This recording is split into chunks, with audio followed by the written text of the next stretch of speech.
Well, good morning and welcome to Coach's Corner on this drizzly last Saturday of September. Hard to believe next week when we join you for Coach's Corner, it will be October 1st. And, well, I guess the leaves are changing, and that's what we should be expecting as we get more through the football season. And let's talk about last night. The Bronco football team played at Eveleth, and the Golden Bears showed that they are a pretty good team under former Bronco head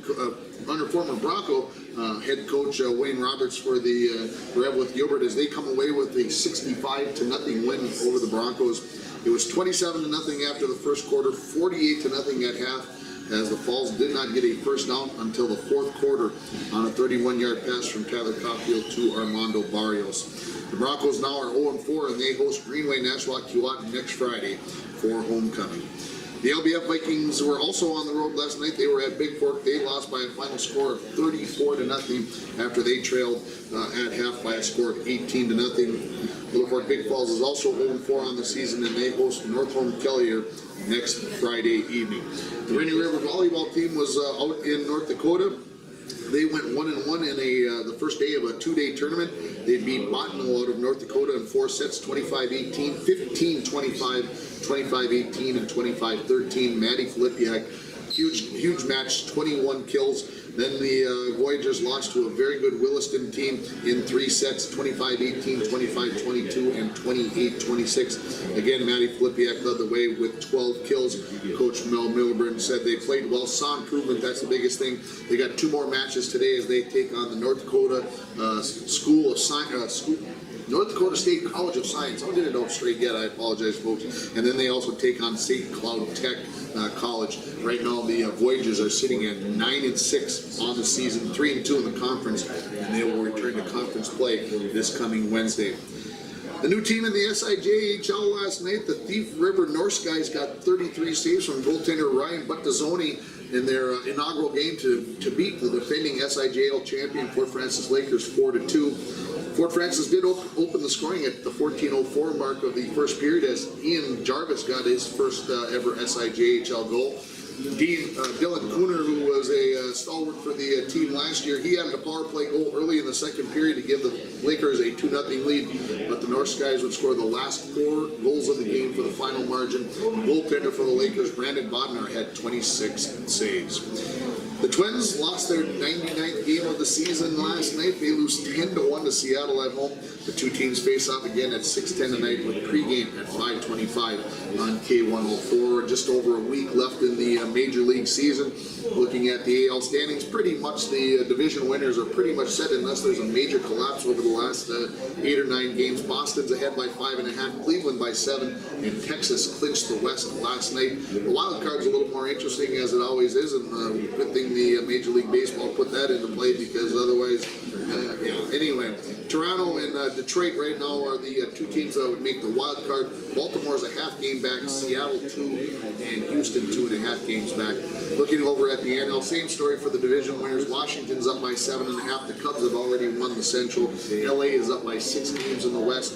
In the wild card, again, another interesting matchup. The Mets and San Francisco sitting right there. St. Louis a game back, and Pittsburgh is 4 games back, and of course it is an even year, so that means San Francisco is going to win the World Series anyway. So why watch? No, I'm just kidding. It'll be an interesting October. The Minnesota Lynx will have going to have a week and a half off before they start the playoffs. It's interesting to see how that's going to happen. The WNBA went to a new playoff format this year. The Lynx will start the WNBA playoffs in the semifinals next Wednesday, the 28th. News from the NBA last night or yesterday afternoon: Kevin Garnett has officially retired after 21 seasons, spending a better part of his career with the Timberwolves, coming back last season, kind of being a mentor for the young guys, and he decides to hang it up after 21 seasons.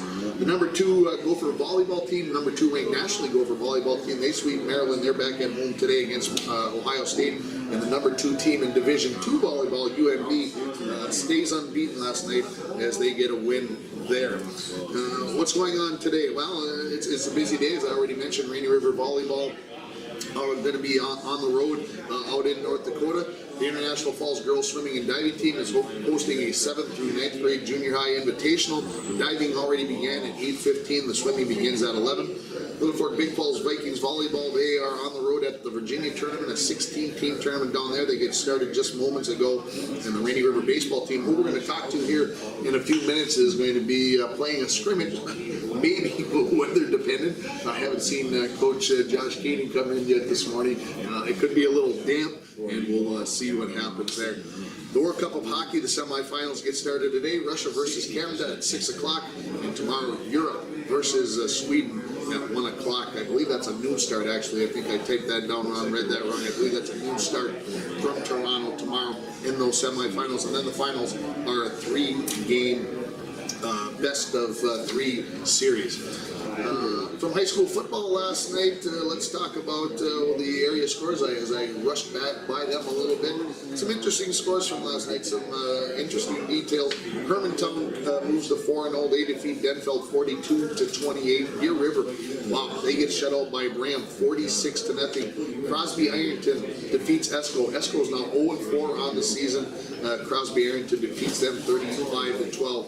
Bemidji gets shut out by Sartell St. Stephen 21-0. Mora all over Moose Lake Willow River 38-14. Grand Rapids in a game I talked with Sheldon Slade about. It was just one of those games where nobody could put the ball in the end zone. Final score, Grand Rapids 14, Bouquet 7. Two Harbors defeats Minneapolis Roosevelt 48-13. Little connection there. Brooklyn Center, who the Broncos played in a few weeks, defeated Minneapolis Roosevelt last week, so maybe a little comparison there. We'll talk a little bit more about Brooklyn Center in a second. Proctor takes down Hibbing 28-8 at home.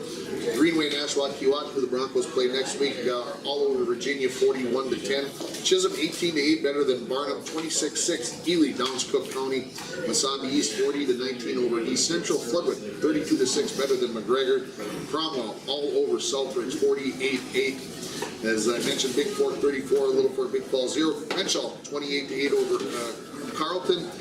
Northeast Range 50, Lake of the Woods 34, Northwoods big win over Collier Northholm 32-16, Aiken shuts out Pine City 21-0, Nevis 42-6 over Silver Bay. Brooklyn Center, they go to 2-2 on the season. They defeat Minneapolis Edison 26-6, and Mark Franz and his Rogers Royals, they take down Buffalo 36-0. What's going on college football-wise today? The Gophers get back at it after having a week off. The Gophers host Colorado State at 11 a.m. You can watch that game on ESPNU. Big halftime ceremony honoring Bruce Smith, who won the Heisman Trophy back in 1941. Very interesting article in the Duluth paper. I'm sure it could have been in the Duluth, or excuse me, in the Minneapolis or St. Paul yesterday. I'm sure somebody picked that up along the way. If you haven't seen the Duluth paper yet, the sports page this morning, or go online. It's a great article about Bruce Smith. I learned a lot.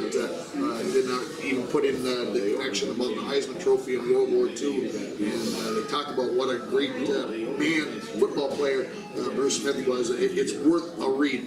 Other local college football games, number 18 St. John's hosts number 5 St. Thomas at 1 o'clock this afternoon. That'll be a dandy. Bemidji State is at Sioux Falls at 6 p.m. Bemidji State ranked nationally now in the top 25. In Sioux Falls, if I remember right, ranked 14th. UMD and Augustana ought to be a dandy down at in Duluth tonight at 6 o'clock. North Dakota State, after their big win over Iowa last Saturday, they are off this week. North Dakota is at Montana State at 3 o'clock. Some big top 25 games today. Number 11, Wisconsin is at number 8, Michigan State at 11 a.m. You can see that one on BTM.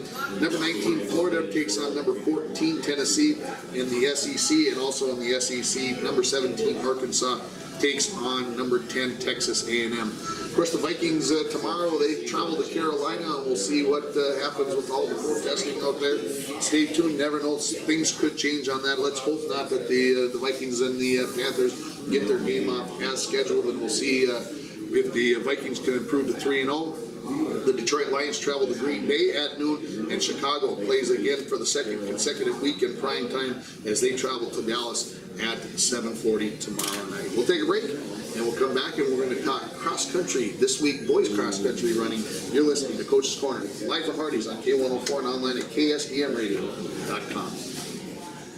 Well, welcome back to Coach's Corner. Last Saturday, we got to talk to the girls cross-country team. This morning, we're going to bring in the boys.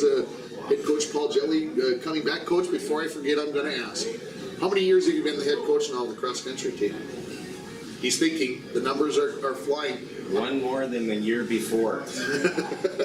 Well, I saw a picture. I went and did some investigating, and I saw a championship photo up in the hallway at the high school, and it was in 1996. So is this season 21? Is that possible? Yeah, it could be. It could be, he says. Well, he'll be thinking about that. I'll get an answer.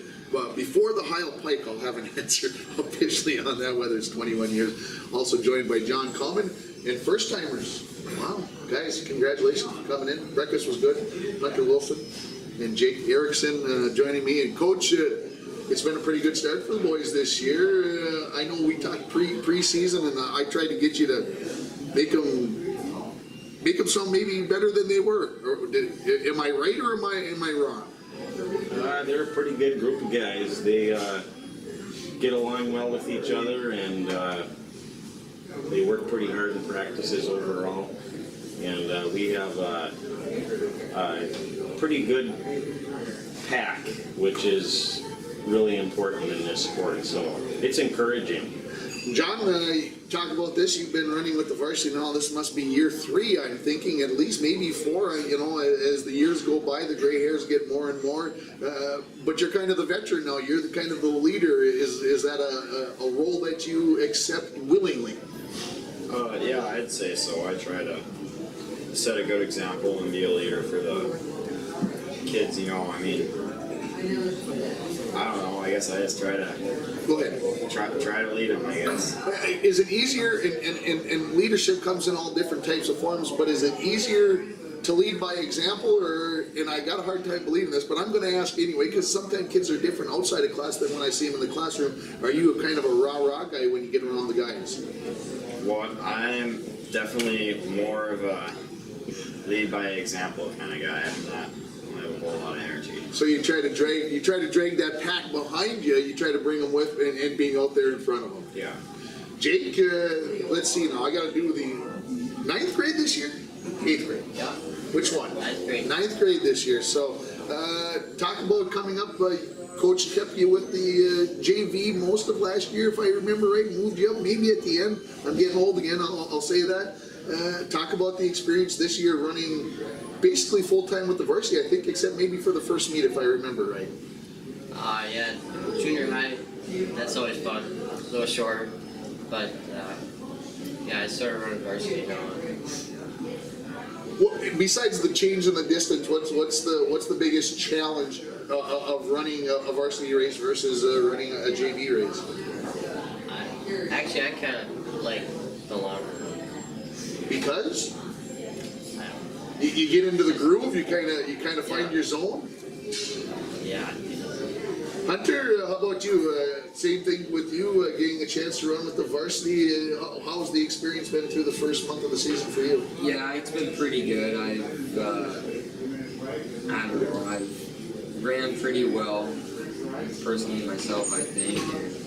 I think it's a lot funner than junior high running because it's more competition, more pressure. Well, and Coach, you gotta like to hear the kids saying that they'd rather go run with the varsity than the JV. That's very encouraging going forward, especially with the youth of the team. Yeah, we had a nice little chat in practice the other day about being competitive, more competitive, and that's something that we all need to do a better job with. And I think this group is very talented. They know that. Most of the teams in Section 7A know that. And it's just they're a good group. They listen well and they pull for one another. I was just going to ask, do they get along? I mean, because to me, there's a competition within the competition, because not only are you competing against the other team, but with cross country, only the top 5 score, so you're trying to impress the coach and you want to stay on the varsity, and there is some competition there, so there's got to be some competition between the boys as well, right? Well, there's a lot of competition this year, and that's what's making us, that's what's driving the bus, so to speak. We have probably, I would say, 9 guys battling for those top 7 spots, and it's going to be interesting. It's going to make life difficult for me, I know, but this team, they could be better this year than I even thought they would be. Talk a little bit about from your perspective, because you might find runners. We talked about the hilly course at Evelyn. You talk about running the Swain, but then we talk about getting to the section meet, the little flatter at Cloquet. Do you have to analyze your runners, maybe who runs better on flat ground versus hilly ground, and at the end of the year kind of go, well, geez, maybe this guy runs a little faster in most races, but I got to look at Cloquet and say, here's the course, and I know that maybe my number 8 or number 9 guy might be a better 6 or 7. Yeah, that's a good question. I think when it comes right down to it, though, we're going to look at what kid has been most consistent over the season, and who's really who you know is going to spill their guts on that particular day. Let's talk about Bagley for a minute. The meet from this past Tuesday, I think the Broncos took 3rd. I looked at it this morning. That's what I recall. The number was a little bigger. The score was a little bigger this time, but that means that the competition was a little tougher. Talk about, John, about the meet at Bagley a little bit, about some of the other teams that maybe you saw, maybe for the first time, or that had some very good runners. Yeah, I think the competition at Bagley was definitely there. There were a lot larger teams like Bemidji, Park Rapids, I don't know, some of those bigger schools from central Minnesota, and that definitely gave us a challenge that day. But some of our runners, I know, it's definitely rose to the challenge. Some people collected PRs, we did really well, I think, compared to the size of the meet. I think Well, there's nothing wrong. You're talking about some of those schools. Nothing wrong with a 3rd place finish. Jake, talk about maybe you had, let's see, meets now. I'm going to go back in my head. Roseau, War Road, Eveleth, and Bagley. 4 meets, correct? So, what's been the best one so far? Which one's been the most enjoyable? Maybe I should say it that way. I don't know. I think Evelyn was kind of fun. And why? I don't know. You like I think the hill? The hills make everything a little bit more challenging. So does that kind of make the cream rise to the top? Yeah, I guess you just gotta run a little harder. I like the attitude about the thing. Hunter, how about you? Which race, one has been most enjoyable for you? Well, I think my favorite race so far this year has been the War Road meet, just because it was our meet that we won, and it was just such an astonishing race for the team. I mean, we had top 5 runners in the top 10. It was just an amazing race. Absolutely, I agree with that. What meet are we looking forward to coming up? Which one on the horizon is the place we're looking most forward to, either running or because of the competition? John, I'll let you go first. I'm really looking forward to the Ely meet. I like the hills. I'm especially looking forward to the Swain meet, because that'll really give us a good idea of who's out there, so to speak, for Section 7A and other runners throughout northern Minnesota. So, Jake, how about you? I don't know. I just go run the next race, Ringer. Don't bother me with these silly questions. I just go run. They put a course out in front of me and I go run it. If they made it 6 kilometers, I'd run 6 kilometers, right? Yep. Man, you're supposed to argue with me a little bit. That's what I'm looking for. Hunter, how about you? Well, I'm looking forward to the Ely meet, just like John said, towards the hills, and I like the competition there. I'm also looking forward to the Hibbing meet, because that's another meet that's close, that has most of our section teams, and it's a nice course and it relates well. Coach, I'm 0 for 6. I can't believe it. I asked the same question last week. I got 0 for 3 last week. I go 0 for 3. Nobody wants to run the whole meet. We need to get some hills built in this town. I don't know. Maybe we can get some sawdust piles out somewhere. We can go run the sawdust piles. That would be challenging, Jake. Would you agree with that? Yeah. Yeah? Be a little bit more interesting. Make it more interesting. I think, Coach, maybe there's a new drill for you. Take them over to Built Right over there, and you run them up the sawdust pile and see how they like running those hills. A little soft out there. So, Coach, we talked about this during the pre-fall. I kind of asked you, where can this team get to? I know that the potential's there, and we maybe say a year away, but I don't want to let them be a year away. I don't want to let them be 2 years away. I want them to see them make a splash this year. Is that possible, and how big of a splash can it be? It's possible. They can be as good as they want to be, and if we can keep closing on John, and nothing against you, John, but you know that the closer we get to you, the tighter we're going to be, and we can do that. We could have a spread possibly between our top 5 guys of 40 seconds or better. And if you can run in a pack like that, we could do some damage at the section meet this year. So it'll be interesting. And who are the teams out there in Section 7-8? Give me top 4, because I know the Broncos are in the top 4 at least. So give me the other 3 teams in the top 4 that is the competition out there, because the top 2 teams make it to state. Well, you've got Esco. They're going to be tough. Probably Moose Lake, Willow River. We don't see them, and we'll see them at Hibbing. So they've got a few good runners. And while in Northwoods, they were in front of us at Eveleth. Correct. And what We're about, right there. what about Ely? Did I see? Oh, Ely. They're going to be Ely tough. had a big score, a nice score, not a big score, a low score actually, at Evelyn. So so there's 5 teams out there really that you're thinking that have a chance at the top 2. Is that a legitimate? I would think so. Yeah, I think it's that open this year. Jake, you want to get in a final comment before I let you go home? Anything you want to say? You want to say something about Lexi? You got a chance, because well, she's got a chance maybe to get back at you a couple times yet this year. You want to take a shot? No. Jeez, I give you a chance to give her a good job. No, I'm just kidding. It's good. It's good family competition there. I know you guys work out well together and everything else, guys. Thanks for coming in this morning. Best of luck the rest of the way. Hopefully, we'll be talking end of October about a chance to go to state. Hunter Wilson, Jake Erickson, John Common, and head coach Paul Jelly joining me here. We'll take a break, and we're going to come back and we're going to talk Rainy River baseball. You're listening to Coach's Corner live from Hardee's on K104 and online at ksdnradio.com. Welcome back to Coach's Corner for our 3rd segment, and thanks to the boys cross country team for coming in. And I'm joined now by the members of the Rainy River baseball team, head coach Josh Koenig and Andrew Black, a sophomore, and Lloyd Burnett. Got it right? Yep. He says yes, I got it right. And Coach, everybody I keep telling everybody, they ask me who I'm having on Coach's Corner this week, and I say Rainy River baseball, and they look at me like, why would we be having a baseball team on in September? They're not playing. And I'm like, oh yeah, they're playing. They got games going. They got scrimmages going on. They're busy. They're at it. And so I know last week you headed out to Crookston to take part against Crookston and also Northland, and talk a little bit about all the scrimmages. I know there's no final scores because they are scrimmages, but talk about how your team looked. Well, I think we talk about that topic every fall when I come in, and whether with 2 different captains, and it's always why are we talking baseball this time of year?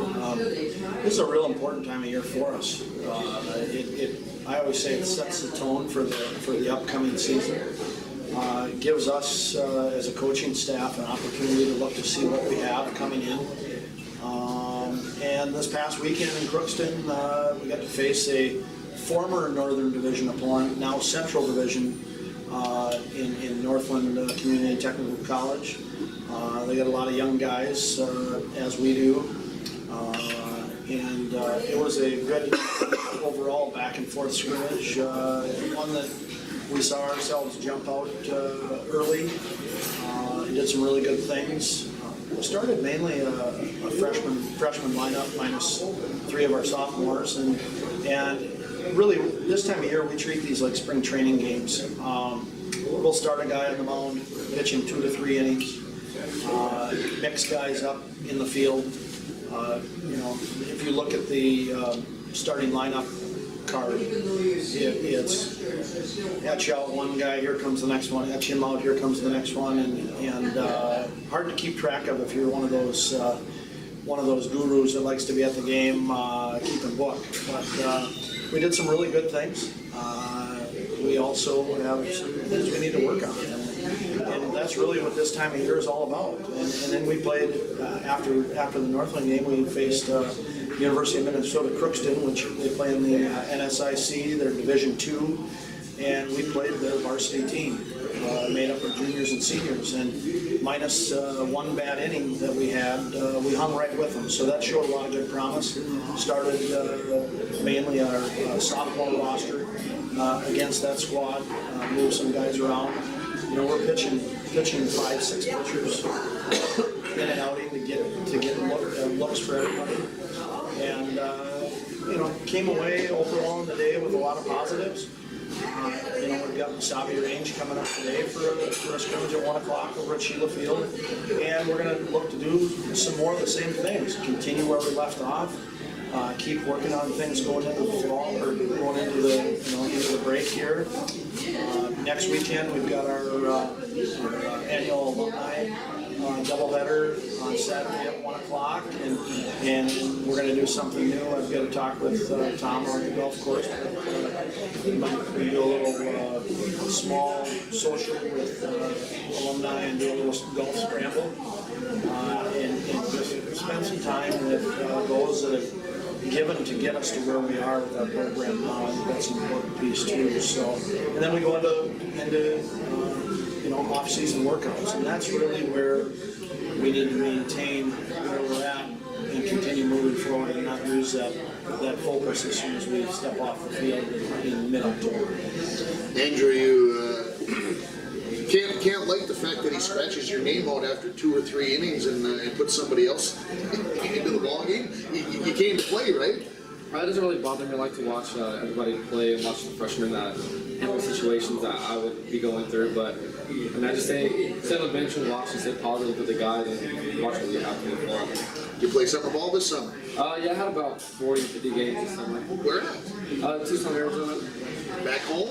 Yes, sir. It wasn't hot there, was it, at all? I mean, compared out here, it was hot, but I mean, I love the heat, so it wasn't really that bad at all. I bet he watched Jill's January morning workouts at 6 a.m. when he's got to make his way across from the dorms to the college. I bet he's thinking Tucson, really tough in. He comes in and says, "Morning, coach," and boy, is it warm out today.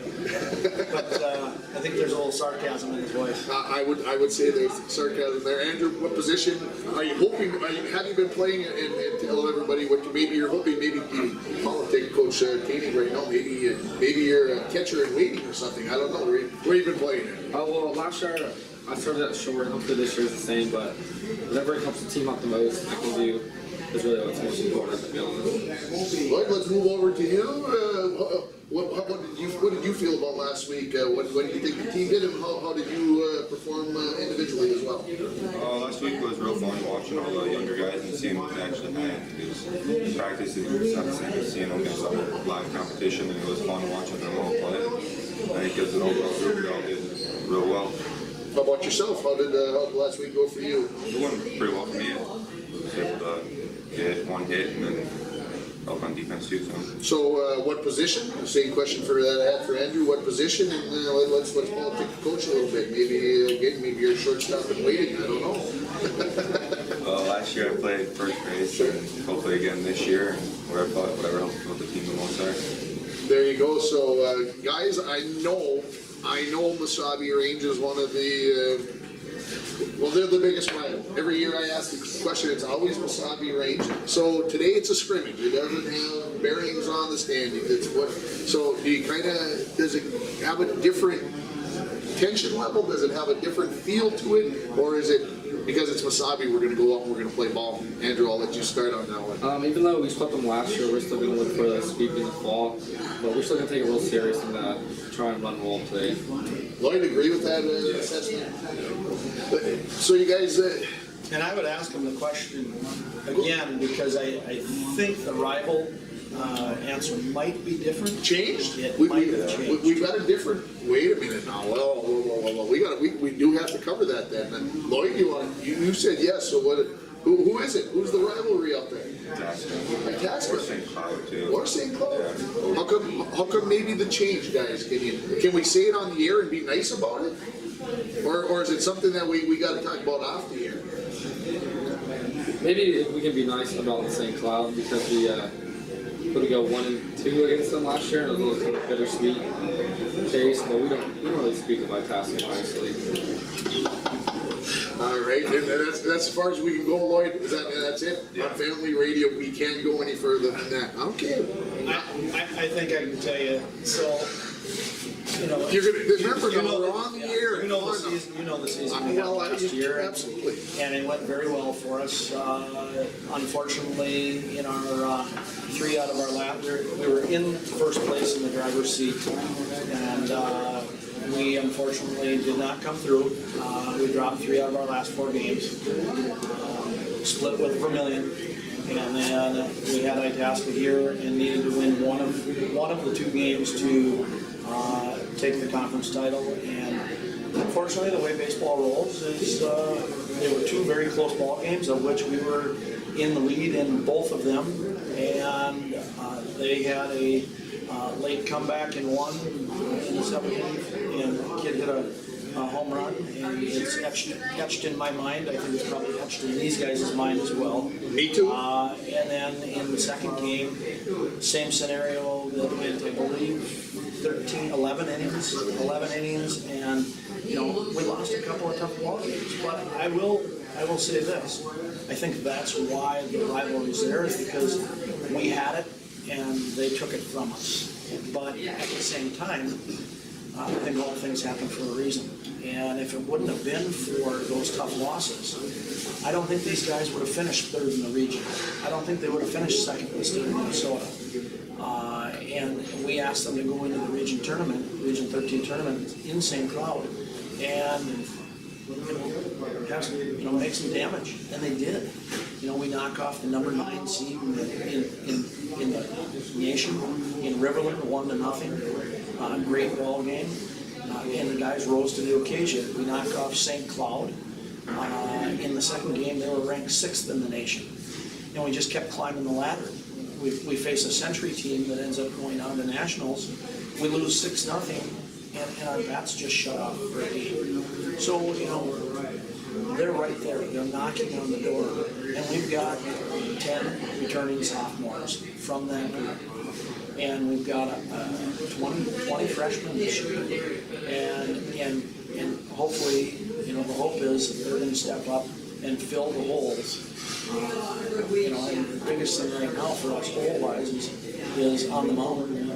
We lost a lot of pitching from last year. We returned a lot of defense. And so I think, you know, when you ask that rivalry question why it's changed, that's really the wholesale reason why. Okay. Lloyd, talk about maybe a freshman.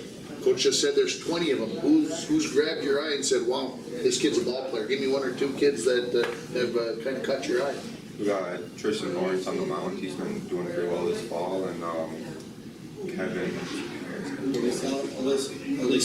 Kevin Alicia, he's DH outfield first base too. He's been hitting the ball well in the fall here too. And them 2 have been doing real well. Andrew, how about you? Who have you seen maybe other than those 2 guys there? My buddy Austin Crespo, he's a shortstop just like me, and he plays just like me. We go 110% every play, so practice is pretty fun because we challenge each other and pretty much go 100 miles an hour every single ground ball, fly ball, or whatever. So it's pretty fun to be pushed like that again. Coach, having 30 guys on the field must make it a difficult process to have practice. It's actually not. You know what I really enjoy about it is it gives me options. I remember, I think it was our 3rd year, we only ended up having, we had 14 players rostered that year, and at times with injuries and things like that, you know, I remember going into a game with 9 or 10 guys to play. And so it speaks volumes about how far the program's come, and the goals that I've set, not only for myself as a head coach, but also for our program. What I really like about it is we've got a pitching staff now, and Coach Talmadge Coach Phil Talmadge has been doing a great job with our pitching staff, and even when he can't be there, he's got a game plan laid out for them for every practice. I hand it to them, and they go and do it, and they're very dedicated about that, which is nice to see. Coach Solomon, Bill Solomon, obviously, has been my right hand man for the better part of, I believe, 6 years now, and words cannot express how much he contributes. He'd never tell you that, but how much he contributes to the program. He's throwing batting practice nonstop. He's doing all the little things, and basically I just it's allowed me to be able to float and move around to the different groups and work with them individually. And real nice piece the other night. Neither of them were able to be there, and it was me and 30 guys. And I set up practice, so I was working with groups for about 20 minutes at a time. And it was refreshing to see that while I was working with the outfielders, the infielders were doing exactly what I asked them to do while the catchers were hitting it, and the pitchers are off doing their thing. So, and then I just rotated my way through. And so even when it is just me, it really made me realize and appreciate, as I always do, how valuable my assistant coaches are. But it also brought me back to kind of the days of when I was doing it by myself. But it's also refreshing to see the players taking ownership in that, understanding that, hey, they're volunteer coaches, they couldn't be there, and we still got to get practice done and get the things done. So I'm really proud of the guys for leading that effort as well. I'm going to give you 30 seconds to talk about hire a hitter. I know these guys want to shovel snow this winter. It's their favorite project. Well, that's Andrew's going to be the lead on it this year because he enjoys it so much. But no, in all seriousness, we do have hire a hitter going again this year. Lloyd and Andrew are going to be going around to local businesses here probably in the next week or so with flyers. We're going to do our annual window washing. And so we're going to be doing that. We've already started a few moving jobs and things like that for people. Same programs last year. You call us, we come out, look at the job, and they make a donation to the program for what they feel the work is worth. This year they can contact either myself. Well, you're going to get involved with Well, with my wife being busy and teaching, I understand. I know. We got to help each other out. Yes, I know. It's a full process. It But, is. They can either contact myself, Josh Koenig, or my wife Shelley at 283-3380. And I'll throw my cell phone out there as well because that's the easiest way to get a hold of me. 651-491-2805. But we'll come out, we'll take a look at it, and one thing I can say about this community is this program would not be where it is today if it wasn't for the support of the community. I get people asking me all the time about how are the guys, and I a ton of compliments about the players that we're bringing in and how they are out in the community and their behavior and how, and so it's refreshing to hear that because that means that we're recruiting the right type of kids. And so yeah, we totally, absolutely support what we're doing here, and we appreciate the support and return from our community members. Guys, good luck today against Mesabi Range in the scrimmages, going off again at 1 o'clock at Sheila Field, and then of course next weekend the alumni tournament alumni games on Saturday. Saturday, 1 p.m.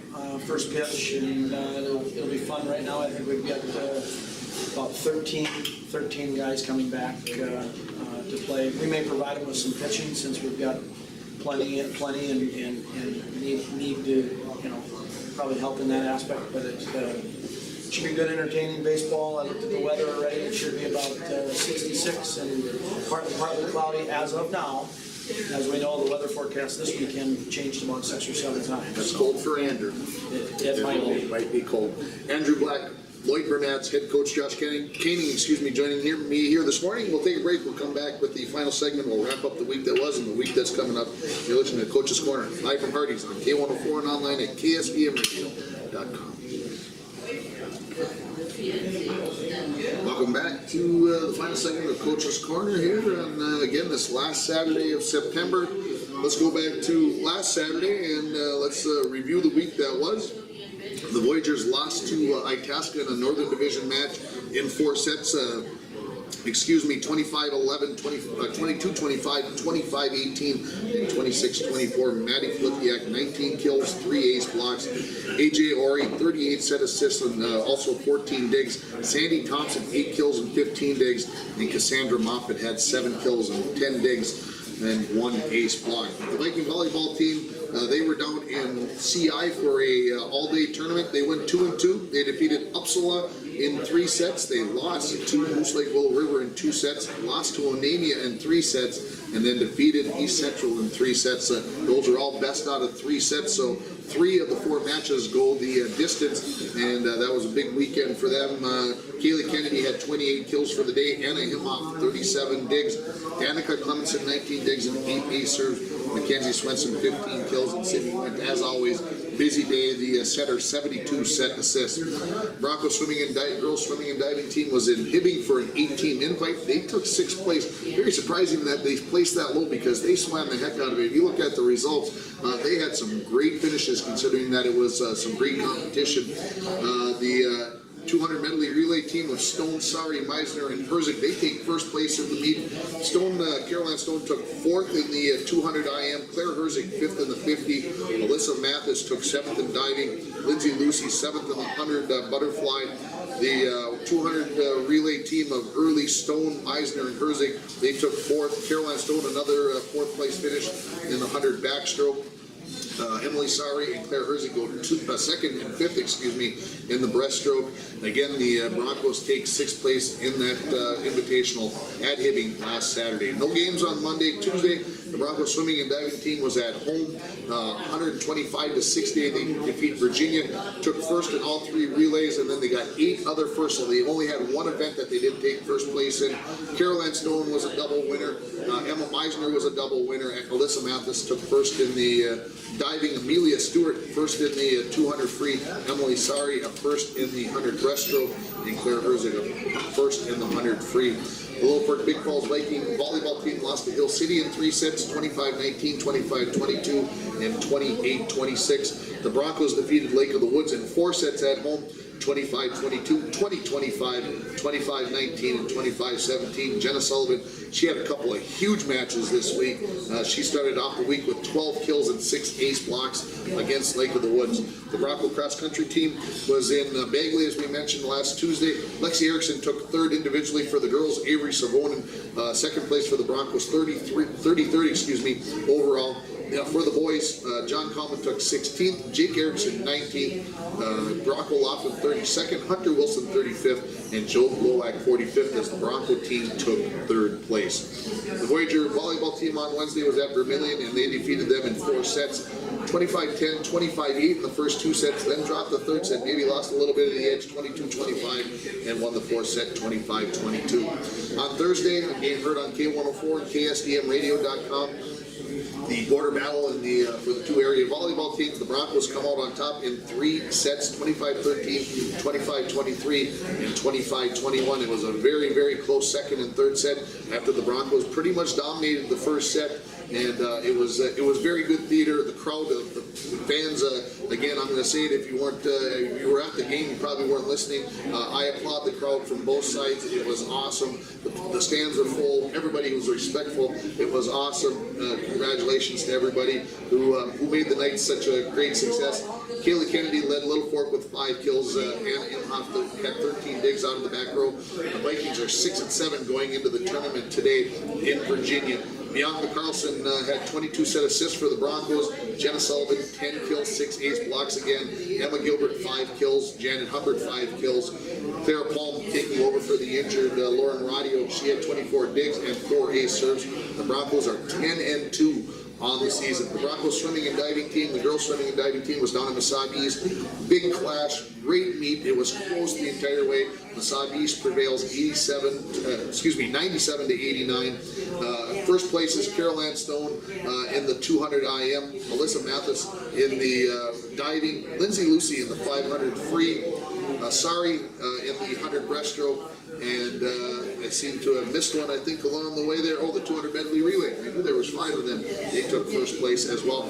Dual-wise now, the girls swimming and diving team is 3-2 on the season as they get ready for this coming week. They will be at Grand Rapids on Friday. The Bronco trap shooting team had their first week of competition this week, and Sidney Norstead led the way. He had 43 out of 50. Cole Mann and Eric Early each had 40. Corey Battalion and Nathan McRoberts each had 37. The Bronco football team dropped a 65-0 decision to Evelyn Gilbert last night. The Little Fork Big Falls Vikings lost 34-0 to Big Fork. The Rainy River volleyball team split their 2 matches out in North Dakota. They have 2 more today. And then also the Lakers got their season started in the SIJHL, and the Fort Francis Lakers lose to the brand new team out of Thief River Falls by a final score of 4-2. Already mentioned that the Viking volleyball team is in Virginia today. The Rainy River volleyball team out in North Dakota. There is a junior high swim meet going on at the Falls High Pool, so get on out there and support them. No games coming up on Monday. It is homecoming week here in the Falls. Tuesday, the Lakers take on English River at home at 7:30. The Viking volleyball team hosts Deer River. The Bronco volleyball team is at Hibbing, and the cross-country team travels to Ely at 4 o'clock on Tuesday. Wednesday, the Rainy River volleyball team is at Masabi Range. Thursday, Little Fork volleyball team, Little Fork Big Falls volleyball team is at home against Nashua Keewatin, and the Bronco volleyball team heads to Grand Rapids. Next Friday, busy day. Just mentioned the girls swimming and diving team will be at Grand Rapids at 5 o'clock.